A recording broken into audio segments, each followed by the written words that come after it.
40절 보시면 깨끗하게 하실 수 있나이다 한번 체크해 보시고요. 41절에 깨끗함을 받으라. 42절에도 깨끗하여진지라 나오죠. 그리고 44절에 가시면 내가 깨끗하게 되었으니, 네 번이나 반복된 단어 있죠.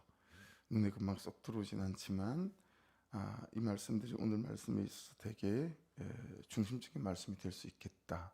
또 그렇게 묵상하시면서 좀 잡히는 부분이 될 수 있겠죠.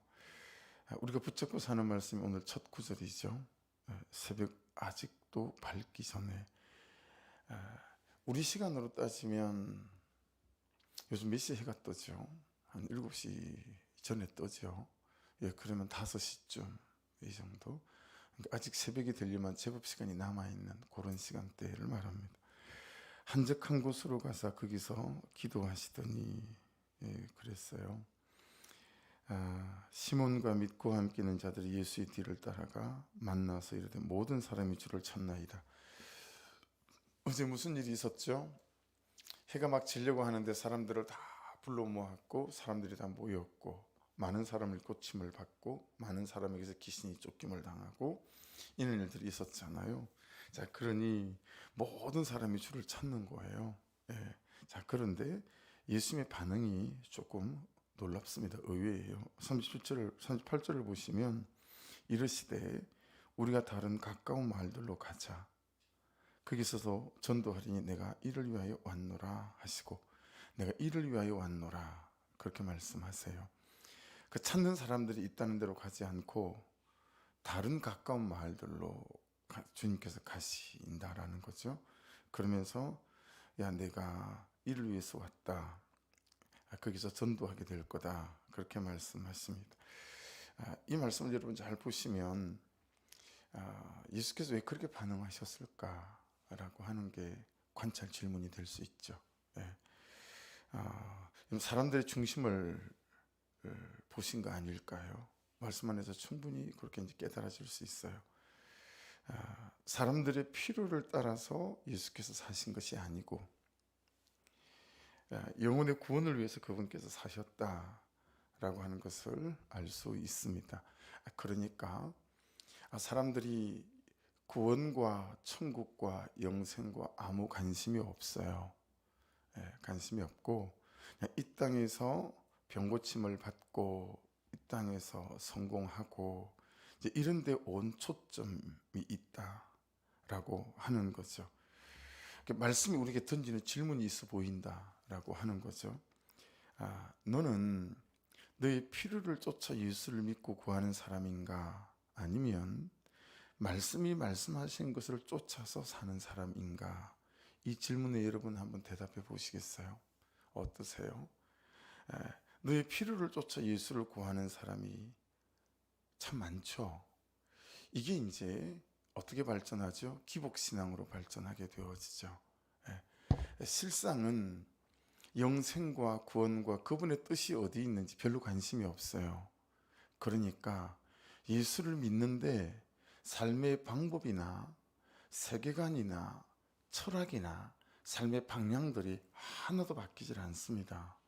하나도 바뀌질 않고 예수를 믿는 목적 자체가 이 땅에서 잘 먹고 잘 사는 데에 온 초점이 있는 거예요. 세상에서 고함치는 그것을 가지기 위해서 내가 신앙생활을 잘 하는 사람이다라고 하는 거죠. 이 부분을 면밀히 여러분 잘 살펴야 합니다. 이게 바뀌지 않으면 하나도 우리가 바뀌지 않을 수 있다는 것을 본문을 통해서 이제 알 수 있게 되었습니다. 그러니까 여러분 이런 삶을 가능하게 하는 게 뭐죠? 35절이에요. 새벽 아직도 밝기 전에 예수께서 일어나 나가 한적한 곳으로 가서 거기서 기도하시더니, 이 말씀의 근거에서 저는 제가 영적인 하루살이다라고 봐요. 여러분 영적인 하루살이인 거예요. 저의 정욕과 음란함과 교만함과 혈기와 이것들은 그냥 하루살인 거예요. 전 은혜로 하루를 사는 사람이지 이틀을 살기는 좀 버거운 사람이 아닐까 라고 하는 거죠. 본질적으로다가 경쟁적인 게 있고 혈기도 있고 본질적으로다가 그렇죠. 여러분 이 착한 열심이 있는 반면에 착하지 않은 열심도 저는 있다라고 생각해요. 저는 제 안에는 열심이 착한 열심이기보다 순전한 열심이기보다 좀 덜 착한 열심인 것 같다 이런 생각 저는 하거든요. 그러니까 영적인 하루살이인 거예요. 오늘 새벽에 깨어 그분 앞에 서고 그분의 은혜를 덧입고 그냥 오늘 여러분 삶이 매일 행복할 수는 없죠. 그래서 어떻게 삶이 매일 행복하겠어요. 근데 여러분 새벽에 깨어 기도하고 그분의 말씀에 은혜 안에 잘 머물다 보면 이 매일 행복할 수 없지만 하루하루마다 행복한 순간은 있더라 라고 하는 거죠. 이게 전혀 다른 관점이에요. 우리는 매일 행복하기를 원하지만 어떻게 사람이 매일 행복할 수 있겠어요. 근데 정말 행복할 수 없을 것 같은 현실 속에요, 행복한 찰나와 순간들이 다 있고 그것들을 은혜 아래 말씀 안에 묶여 있을 때는요, 그것 때문에 감사하고 감격하며 이 하루를 충분히 이길 수 있는 힘이 공급되어지더라, 감사할 수 있게 되더라 라고 하는 거죠. 그래서 내가 이를 위하여 왔노라 말씀 다시 보시겠어요? 38절이죠. 이르시되 우리가 다른 가까운 말들로 가자. 거기서도 전도하리니 내가 이를 위하여 왔노라. 우리가 굉장히 직면해야 될 질문인데, 나의 부르심은 무엇인가? 여러분, 제가 굉장히 이렇게 아무 사심 없이 잘 말씀드리는 거니까 한번 잘 그냥 한번 질문해 보세요. 난 그냥 평생 직장 다니기 위해서 이 땅에 태어난 사람일까? 나는 그냥 평생 엄마로 살기 위해서 이 땅에 태어난 사람일까? 뭐 이런 질문들, 참 사소해 보이지만 뻔한 질문이지만 그런 질문들을 오늘 이 예수께서 말씀하신 것과 한번 연결시켜 보십시오. 예수님은 내가 이를 위하여 왔노라. 그분께서 오신 분명한 목적과 이유들이 명확하죠. 그러니까 저는 중고등부 오래 해봤기 때문에, 청년회도 여러 해 해봤기 때문에 진로 상담, 대학 상담 이런 거 많이 해봤어요. 그래서 5개 질문을 던지면 대충 포커스가 확 줄여져요. 야, 하고 싶은 게 뭐냐 물어봐요. 두 번째, 잘하는 게 뭐냐 라는 걸 물어봐요. 세 번째, 다른 사람들이 너한테 잘한다고 하는 건 뭐냐. 우리 애들은 저보고 청소하는 사업하면 잘하겠대요. 정리정돈 잘하고 청소 잘한다고. 우리 애들이 저를 잘 본 거죠. 다른 사람이 잘한다고 하는 게 뭐냐. 세 번째, 네가 하면 꼭 열매가 있는 게 뭐냐. 백날에도 열매가 없는 게 있지만 하면 열매가 있는 게 있어요. 5번째는 네가 그걸 하면 행복한 게 뭐냐. 이 5개를 물어보면요, 얘가 자연계인지 인문계열인지 거의 나오고요. 그리고 얘가 대충 어느 쪽이겠다, 이게 나와서 포커스를 확 줄여가지고 집중적으로 그분을 상담해 낼 수 있어요. 근데 이걸 세상에서는 비전이다 이렇게 불러요. 근데 성경에서는 이걸 비전이다 그렇게 말하지 않아요. 성경에서는 여러분, 하나님께서 우리에게 품으신 독특한 마음이 있다라고 하는 거죠. 여러분 각자에게 품으신 독특한 마음, 나에게만 품으신 마음이 있다라고 하는 거죠. 이제 그걸 말씀 안에서 기도하며 우리가 찾아가는 거죠. 나에게만 품으신 독특한 마음이 뭘까? 때때로는 여러분 이것 때문에 다른 사람이 당하지 않는 상처를 당하게 하실 때도 있어요. 다른 사람이 겪어보지 못한 삶의 형편 속에 우리를 두실 때도 있어요. 왜냐하면 내가 그 일을 해야 될 사람이기 때문에 여러분 거기에 대해서 우리가 다져지게 만들고 근육이 생기게 만든다라고 하는 거죠. 그러면서 그 일에, 그 부르심에 특화된 사람, 뭐 이런 거죠. 그러니까 여러분, 하나님께서 나에게 부어진 독특한 마음은 뭘까? 제가 태어나기 한 2년 전에 만들어진 건데 1968년 12월 5일 날 박정희 대통령이 선포한 거더라고요. 그리고 94년도에 폐기됐어요. 그게 뭐냐면 국민교육 현장. 저보다 앞선 세대들은 이거 다 배웠죠. 저도 이걸 외우는 세대였었습니다. 지금은 가물가물하시죠. 우리는 민족 중흥의 역사적 사명을 띠고 이 땅에 태어났다. 이 부분은 안 까먹으시. 조성의 빛난 을을 오늘에 되살려 안으로 자주 독립의 자세를 확립하고 밖으로 인류 공명에 이바지할 때다. 이에 우리가 나아갈 바를 밝혀 교육의 지표로 삼는다. 성실한 마음과 튼튼한 몸으로 학문과 기술을 배우고 익히며 타고난 저마다의 소질을 개발하고 우리의 처지를 약진의 발판으로 삼아 창조의 힘과 규칙의 정신을 기른다. 공익과 질서를 앞세우며 능률과 실질을 숭상하고 경애와 신의 뿌리박은 상부상조의 전통을 이어받아 명랑하고 따뜻한 협동정신을 붙돋는다. 우리의 창의와 협력을 바탕으로 나라가 발전하며 나라의 융성이 나의 발전의 근본임을 깨달아 자유와 권리에 따르는 책임과 의무를 다하며 스스로 국가 건설에 참여하고 봉사하는 국민정신을 드높인다. 반공민주정신의 투철한 애국애족이 우리의 삶의 길이며 자유세계 이상을 실현하는 기반이다. 길이 후손에 물려줄 영광된 통일조국의 앞날을 내다보며 신념과 긍지를 지닌 건면한 국민으로서 민족의 설기를 모아 줄기찬 노력으로 새 역사를 창조하자. 이거 학교 다닐 때 외웠던 거거든요. 제가 3분의 1은 아직도 외우더라고요. 근데 중간에 넘어가니까 원고를 안 보면 안 되고 뒷부분은 영 가물가물한 거예요. 이거 안 외우면 집에 안 보내주고 그랬어요. 이걸 외워야 집에 보내주고 그랬거든요. 94년도 폐기되긴 했지만 그 당대 굉장히 이제 그는 유명한 인문학자들 보니까 70명 정도가 모였더라고요. 그리고 이걸 만든 거예요. 그렇게 이걸 이제 새마을 운동을 하면서 이 나라의 기본적 방향과 세계관과 국민성에 대한 이제 방법을 딱 잡은 거죠. 이게 새마을 정신 운동 아니겠습니까? 어떤 이념과 목적과 철학과 방향을 딱 잡은 거죠. 근데 여러분, 이게 안 돼요. 그리스도인들한테. 예수님을 믿는데 예수 그리스도의 이념이 없어요. 예수 그리스도를 믿는데 예수 그리스도의 방향이 없어요. 예수 그리스도를 믿는데 예수의 목적이 뭔지, 예수의 철학이 뭔지 하나도 없어요. 예수를 믿는데 세상 철학이 그대로 있고, 예수를 믿는데 예수의 방향이 그대로 우리 가운데 다 들어가 있는 거죠. 그러니까 내가 이를 위하여 왔노라 이런 게 없어요. 여기에 궁금해하지 않아요. 하나님께서 나를 왜 부르셨을까? 하나님께서 나를 어떻게 살게 하시는 걸까? 억지로 여러분들이 교사의 자리에 서 있으시고, 억지로 여러분들이 거의 그죠? 여러분이 다 동의하신 것이긴 하지만 또 목자의 자리에 서 계시고, 여러분 이런 것들을 해보시면서 조금씩 배워가실 것이라고 보는데, 여러분 한국에 사는데 내가 따르는 법은 미국 법을 따르고 살아간다든가, 내가 한국에 살아가는데 조선시대 법을 따르고 살아간다든가, 이건 안 행복하지 않을까요? 그렇죠?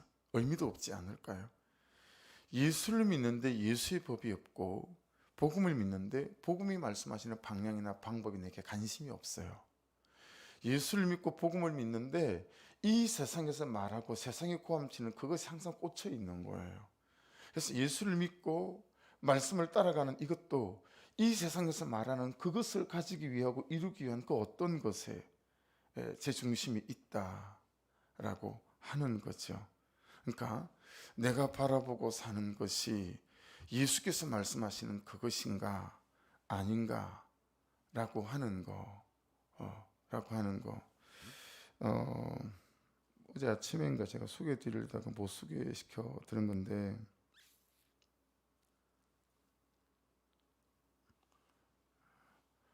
이게 잘 안 되죠? 나왔어요.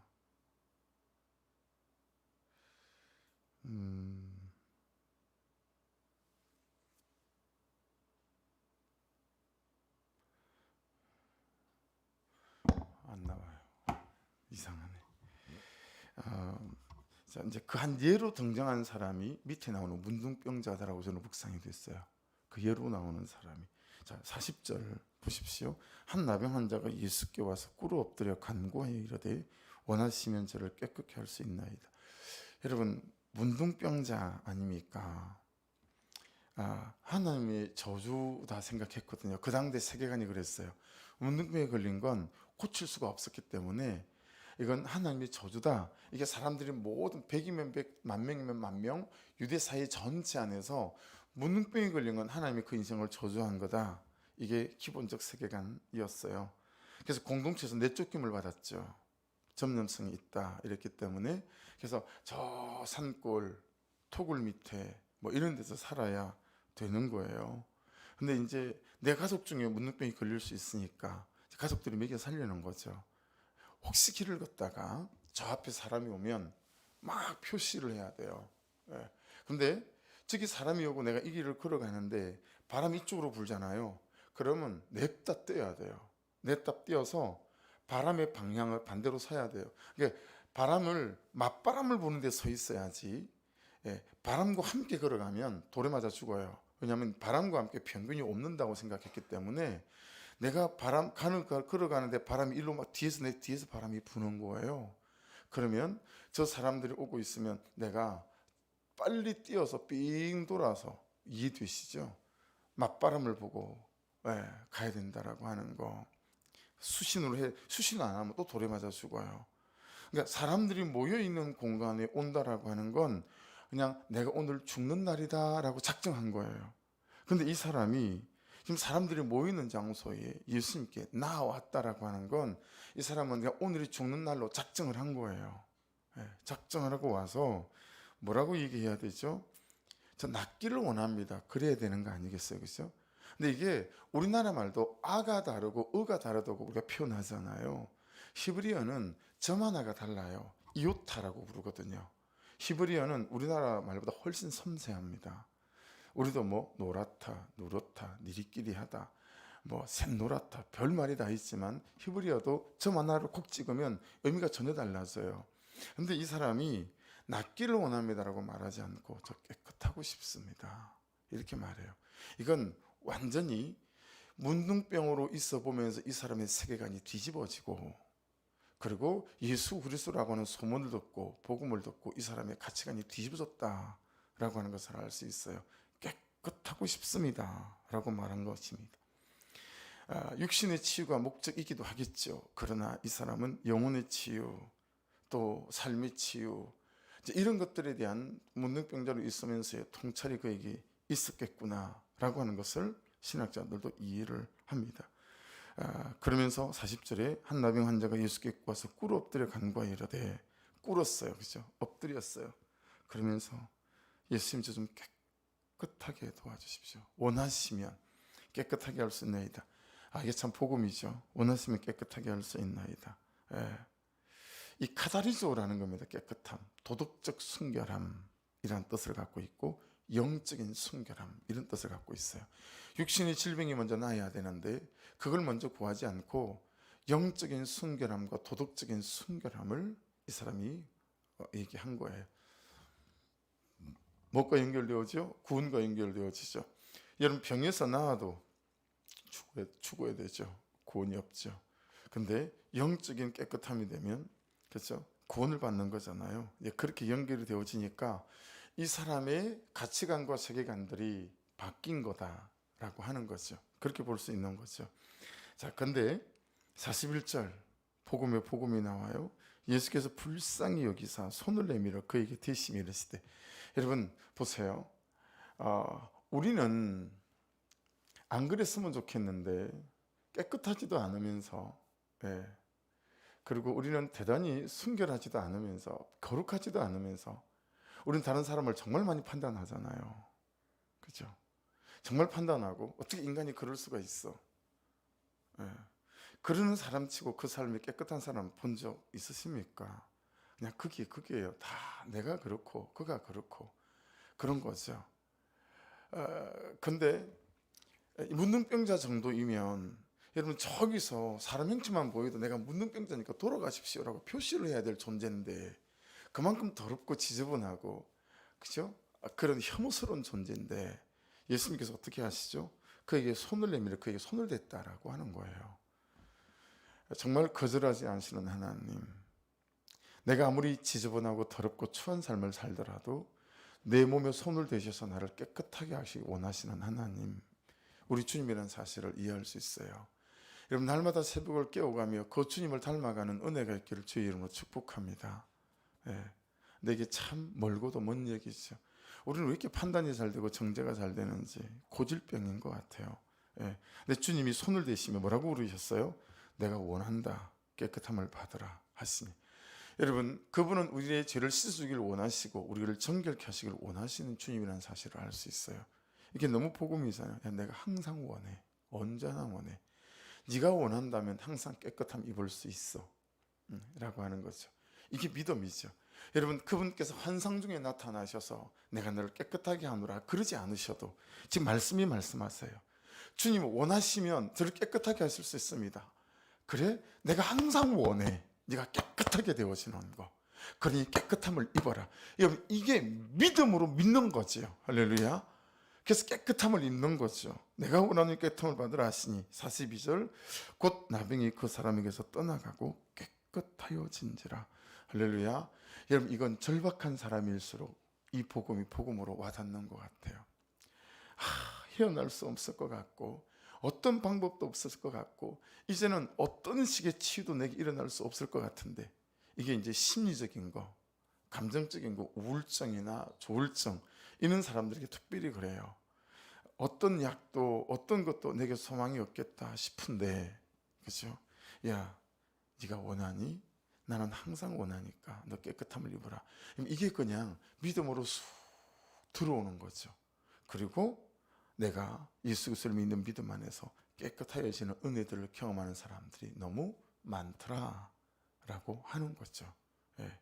그러니까 여러분, 우리가 한번 묵상 질문 해볼 수 있어요. 나의 나병은 무엇인가? 라는 거죠. 나의 나병은 무엇인가? 나의 고질적인 나병, 예.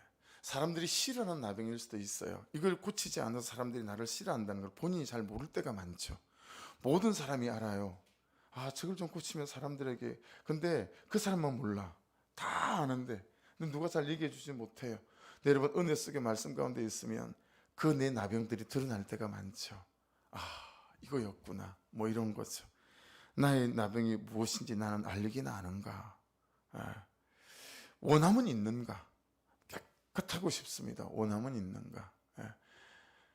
저거 하나만 쏙 빼내면 될 것 같은데, 뭐 이런 거 있죠. 그리고 그 원함이 기도의 제목이 됐는가? 여러분, 이 문둥병자가 놀라운 건 어떤 거예요? 자기의 나병이 기도의 제목이 됐고, 그 다음은요, 기도의 제목을 가지고 주님께 목숨 걸고 나왔다라고 하는 거 아니겠어요? 이 절박함과 절실함, 이것이 하나님 앞에 우스갯소리일 수도 있고 이 속에 진리가 있을 수도 있고, 그런데 문구리 기도를 똑같은 시기에 아내가 할 때가 있고 제가 할 때가 있습니다. 대상은 다르죠. 매일 요즘도 아내가 문구리 기도하는 데가 뭐 한 10세대는 되나 봐요.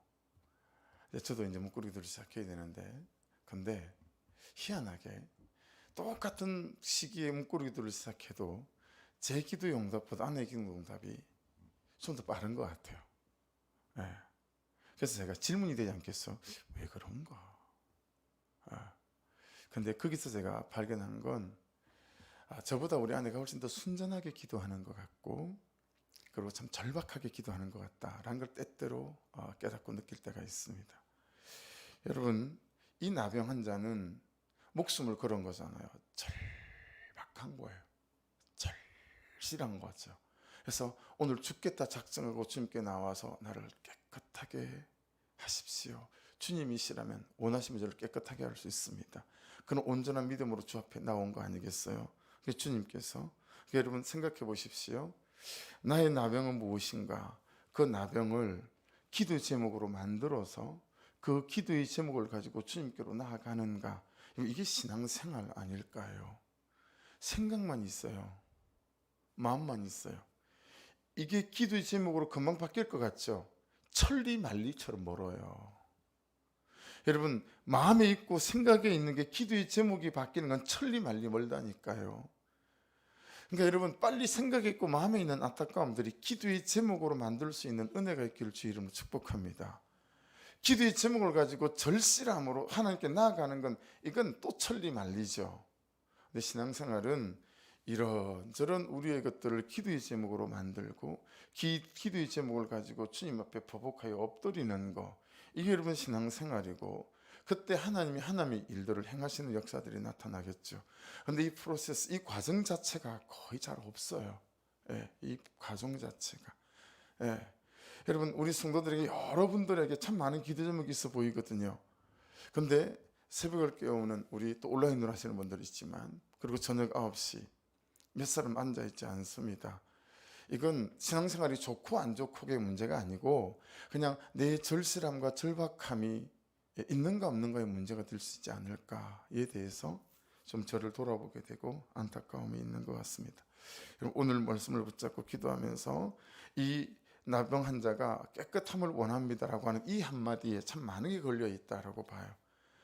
그의 세계관, 그의 철학, 그의 방향과 방법이 어디에 놓인 바 있고, 많은 사람이 모여 있습니다 그러는데 예수께서 그 길 가지 않고 다른 마을로 가자, 내가 거기서 전도하리니 야 내가 그것 때문에 왔다 라고 하는 걸 보면서 여러분, 이 말씀이 말씀하시는 게 무엇인가, 그래서 정말 나는 무엇 때문에 살아야 되고 나의 부르심은 무엇인가에 대해서, 내가 왜 직장을 다니며 왜 돈을 벌며 내가 왜 이 삶을 성실과 진실함으로 살아내야 되는지에 대한 이런 그런 깊은 철학적 질문, 또 영적인 소명과 부르심에 대한 질문, 이런 질문들을 통해서 여러분과 저의 삶의 방법이나 방향, 또 철학들이 정말 말씀이 말씀하시는 대로 잘 교정되고 노인바 되어지길 원하고, 이게 가능하게 하는 것이 35절 새벽 미명에 날마다 영적 하루살이라고 믿고, 하나님 오늘 내가 어디로 어떻게 살아야 합니까? 라고 묻고 그분의 뜻 안에서 이 일상을, 이 평범함을 그냥 성경과 진실로 잘 살아낼 때 우리의 삶이 가장 위대한 삶으로 세워져 가지 않겠는가 깨닫게 되었습니다. 말씀 붙잡고 기도하죠. 주여 한번 부르고 기도하시면서 하나님 은혜 가운데 붙잡아